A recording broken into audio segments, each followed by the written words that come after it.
expectations. gonna work on I'm the that. no nonsense of the bunch. I'm the straight shooter, no chaser. I'm gonna give it to you raw. You might not like it, but I don't know how to sugarcoat things. So if you come to me and you ask me something, be ready. And it might not be what you want to hear or the way you want to hear it, but I'm honest and I love you. I have a question. Have you always been like that, or does your profession lend to you becoming more in that way? I would probably say my profession, because as a child I was shy. I'm still shy, so I was the shy one because I was the youngest in my family. So I think my profession had to play a lot in me being a little more straightforward now. I wouldn't say bully because I would. I don't want I don't want to get arrested because you guys saying I'm bullying and somebody Right. wants to, That is true. No, yeah. she is. So I That wouldn't is call true. it, but I would just say I'm direct. So on a more serious note, since Mhm. we're on the subject, do you feel like individuals in law enforcement have to become more of an aggressive personality based on the profession? Let's say direct. I don't like Um, aggressive. I wouldn't, yeah, I don't like aggressive. I would say more direct because our profession is a profession where things happen in a split second. We have to make split second decisions. So you have to be very direct. You don't have time to be second guessing and thinking like, oh, should I go left or should I go right? You have to move quickly. People's lives sometimes are in danger and you have to act. So you have to be a direct thinking type person.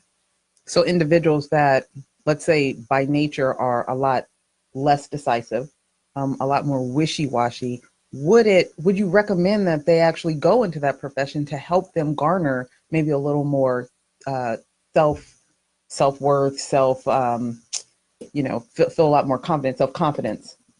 Well, I don't think the profession gives you self confidence. Self confidence comes from within, and if you're a very passive person, I don't know if this is a profession for you to be in because, like I said, things happen, and you have to move quickly and you have to do things. So, but if it's something that if law enforcement is a profession that you want to go into, I would say you should pursue it. It's a great profession. Don't get me wrong. I've been doing it for 28 years.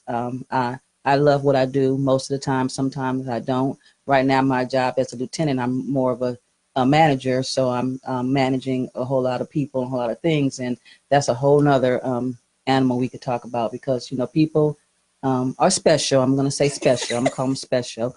And managing a lot of people at the same time, sometimes it's a bit much. So I have to come home and have coffee. But what I do to release a lot of that stress that I do get in my job is I create. In that sense, that's why I have the mahogany. That's where the mahogany box came from, for me creating different jewelries.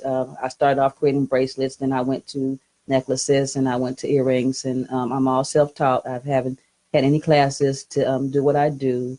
And my jewelry has been seen on the talk. One of the hosts of the talk, Cheryl Underwood, has worn my jewelry. My jewelry's been in Thrifty Hunter magazines. It's also been on one of the hosts of E! News. So Mahogany Box has been around in the media. And after I started Mahogany Box, I have a love for headpieces. So I started the Mahogany Wraps. And here I have one of the Mahogany Wraps on, you can see. She was And being selfish and didn't Yeah. allow us to wear any of her things. Hopefully that will change. Well, I wasn't being she, selfish. She wanted just to have it all